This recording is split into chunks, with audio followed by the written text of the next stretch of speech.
All right, everybody. So I've talked a little bit to my in-class students. So I also want to make this available to everybody. So a couple of things for all of us. Some of you may have not used Canvas before. I think we are finally this semester, all of the classes for our courses have been moved over to Canvas, and I think all of our professors are using Canvas this semester. Is that true as far as you guys can see? Perfect. Perfect. And then I see two little hairs nodding over there.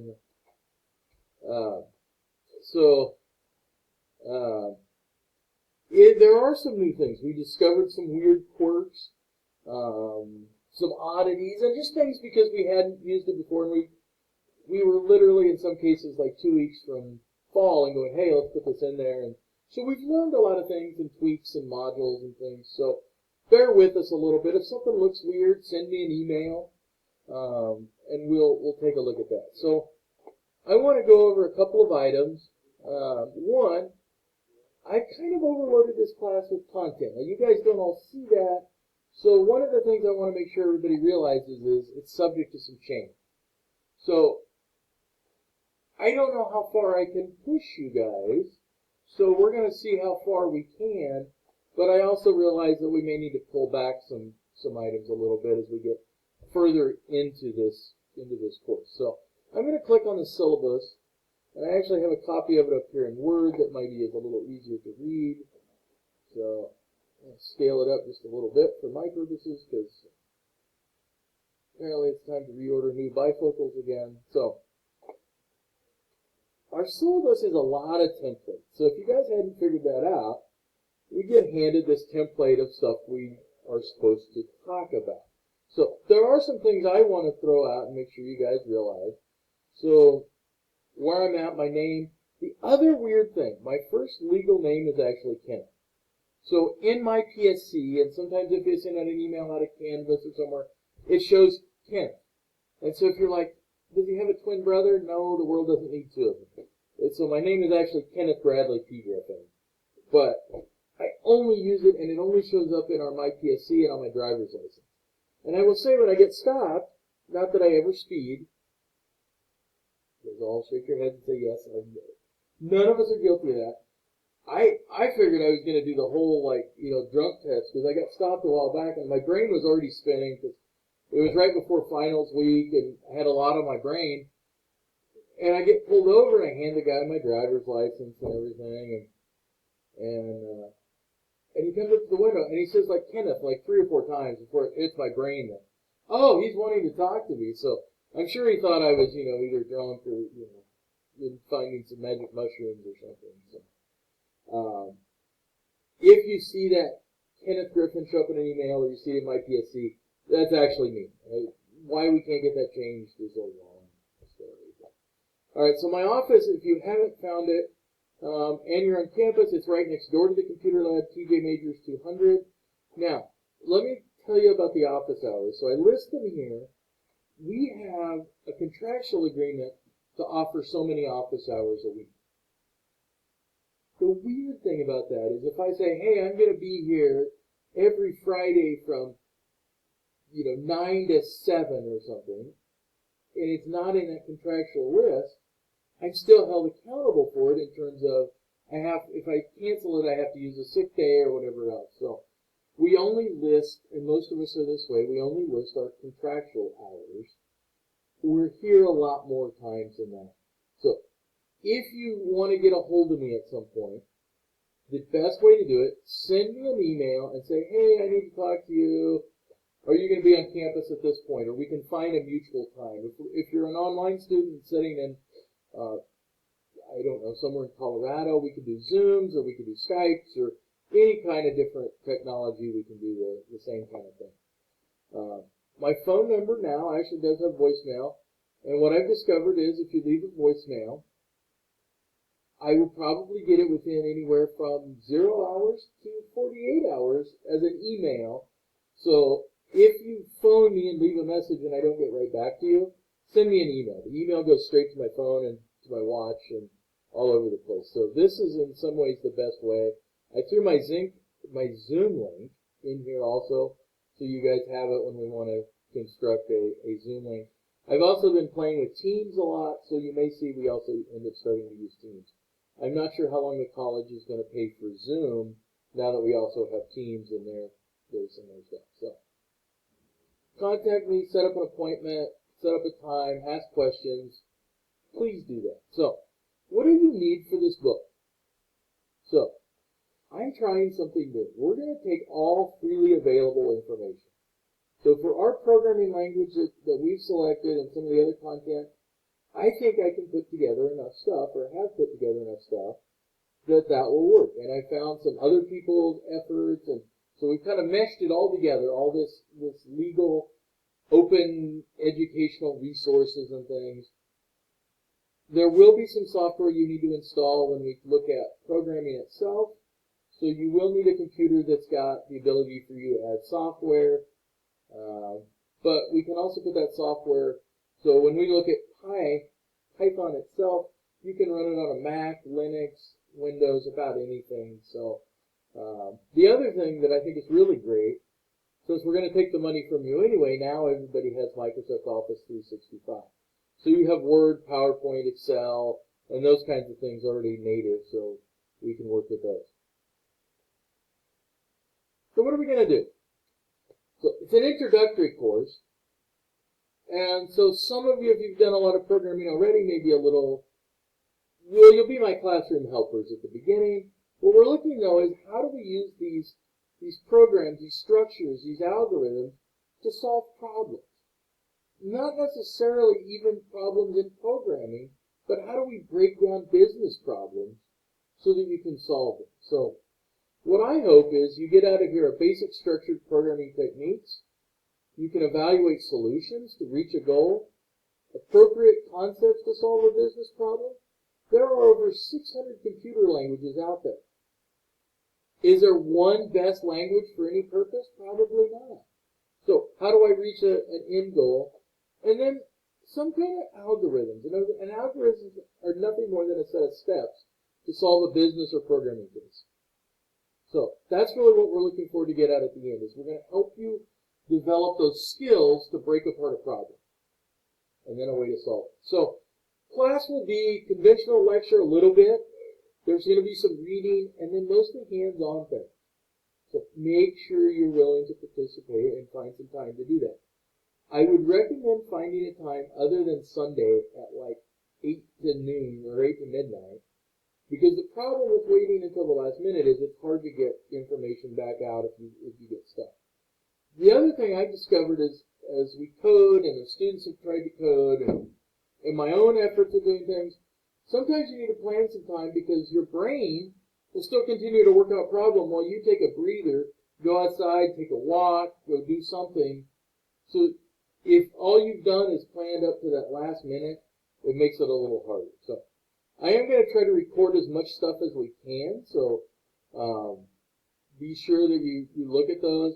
I'll try to break them up into smaller segments so they're not one big long hour video, and we'll try to see if we can do it that way. So let's talk about due dates. Because we offer up solutions really quickly, due dates are non-negotiable. We have to turn things in at the assigned time, and there's no late work. Because if I have an assignment that we turn in on Sunday, Tuesday in class, I'm going to go over solutions for it.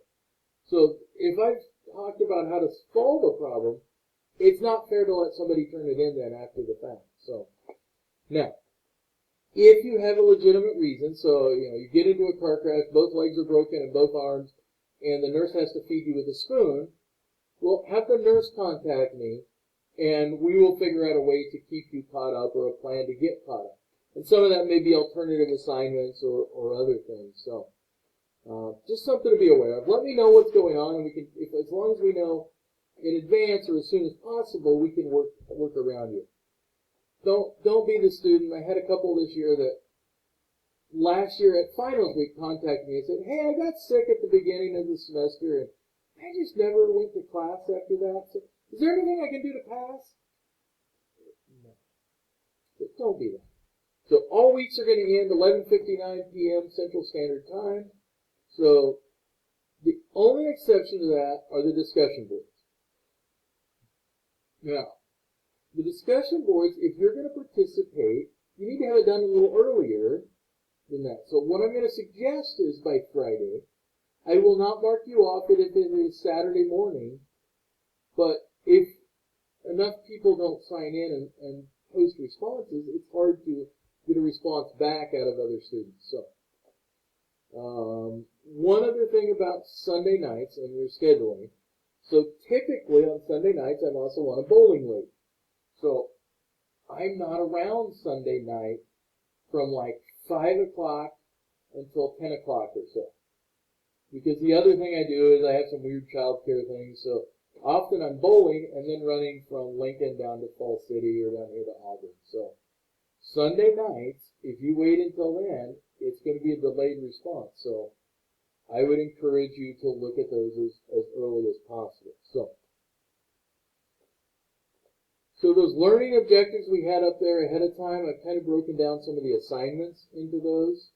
So most of our stuff is going to be weekly assignments with programming assignments. There's also going to be some general knowledge stuff in there. Discussion boards, not only are we going to build them and you're working them, but some of them are going to be resources. Some short quizzes, but short as in like 3 to 5 questions. Really, really short.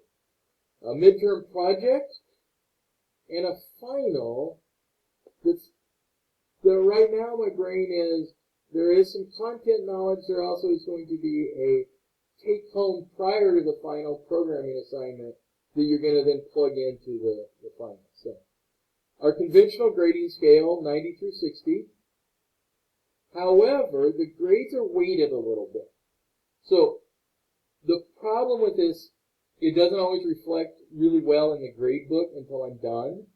But your weekly assignments are 40% of your grade, discussion boards 10, quizzes 10, and exams, including the midterm and the final, or projects, are 40% of the grade. So be aware of that. So even those quizzes may have very low points, they're worth 10% of the grade. So attendance. So this is straight out of our syllabus. We know that if you're attending or logging in online more frequently, you tend to do better. That makes some sense. So I will say that there's a lot of weird things working around in our world. If you have an issue or something comes up, talk to us. Let us know what's going on. Sometimes we have solutions. Sometimes we have resources. Sometimes we have places that you can talk about it. So the more open you are with us, the more helpful we can be to you. All right, Bobcat 360. So we use that also as kind of an early warning alert system. So if I notice you've missed class for 3 weeks and I get a couple emails from you that you sound very morose, not your normal chipper self, I'll probably send a request or a referral in there. It's not to punish you. It's so we can hopefully make you more successful. Grade appeal policy. So at the end of the semester, I picked on people with J names like Jeremy, and I did that unfairly. So Jeremy got a D- in this class, and he thinks had he had a name that didn't start with J, he would have had an A. Then that is a grade appeal. So it's got to be how we've treated you differently than the rest of the class. Well, I got A's in all my other classes is not really a great grade appeal policy. But there is a whole section there. So the policy really says you first talk to your instructor, then you bring it to the dean, and then there's some steps on how that works. So, but if you have a question about a grade, please ask us first. Of course, evals, so that's your chance to tell us what you think about the class. Although what I will say is I try to get feedback a little earlier than this because those course evals we don't see until a couple weeks after the semester ends. So by the time we're ready, I think we got ours somewhere around last week. Well, planning ahead for fall or for spring, it's hard to do that. So please do them because they do create an evaluation in our system. Disability services, if you have some kind of learning or physical, mental, emotional, some kind of learning issue, please talk with them. Disability Services works really, really hard. Tracy Davis, who you have an email for here, is an amazing person, a resource on our campus. There's some testing accommodations, which is probably our most common thing. So we can do that. There are also things like some writing resources at our campus, tutoring, and now the big one. And this is where this class is a little weird, and it's sometimes a little more edgy. And the reason for that is we build code based on what other people have done. And there's tons of coding resources out there where you can borrow code if it's attributed correctly. But again, it's that attribution, giving them recognition for what they've done. So in our assignments, I try to make them where they can be all done in your own material. So other things that can happen. So working together, if it's not an explicit assignment, going on to Course Hero or Quillbot or ChatGPT and using those resources is an issue. And we're working on trying to figure out solutions. I don't know if we have really any yet, but do know that a lot of this integrity piece is becoming more and more important. And think about it this way. If you went through and did all your work, but one of your classmates paid somebody to do the work for them, which one of you should get a college degree? And we have apparently had some students who have paid for their entire college degree, as we found out. So we're starting to notice if your paper gets turned in and it's coming in from Kenya at 3 o'clock in the morning, we might be a little suspicious. Now, the other thing we noticed is we've had people that have paid for projects and other assignments, and they're not really that great. Even worse, what if you pay somebody to do a project, and you get hammered for plagiarism, and it was a failing grade to start with? So, in this class, if you think something, you have a question about it, just ask, and I'll tell you and try to come up with a way that we can work around it. So, we are using a site called Turnitin and some other resources. So be sure that you've looked at those and think about what you're doing. All right. So equal opportunity. I will pick on nobody except people with their names start with J, right, Jeremy? Yeah. Okay. So I will try to be as equal. If I do something that's not fair and equal, let me know. Let our disabilities or our Title IX compliance and other people know. If you witness something on our campus, let our Title IX coordinator know. There's a lot of things that happen that unfortunately we don't hear about. So if any of these things, any kind of discrimination, please let us know. We want to be an open and inviting environment for everybody. So please let us know. So down here is this tentative schedule.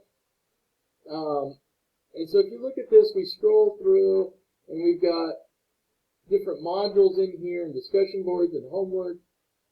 Don't be alarmed yet. And like I said, this is very subject to change as we go through here because I suspect I've probably overdone it a little bit, but we'll see where we end up at. So a couple of dates to make sure that you're aware of. The March 7th and 9th, we're out of here for break, right? Before that, on that Sunday, is our midterm projects due. So you'll get that a couple weeks in advance. And then we have our final.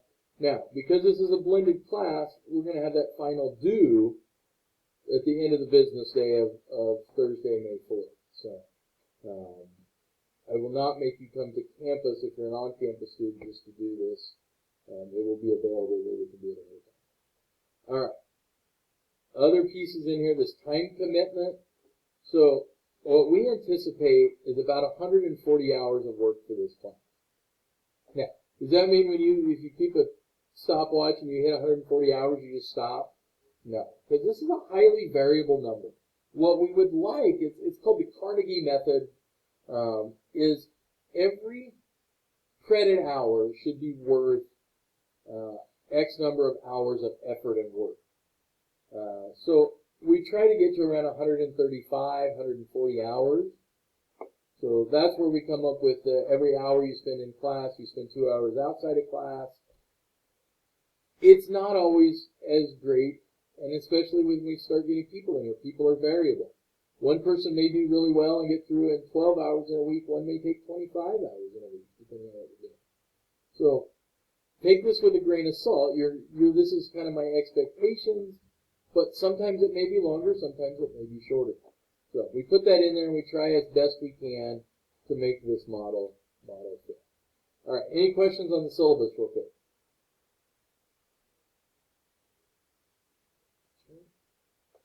Let's take a look at Canvas really quickly and just kind of wander around a little bit.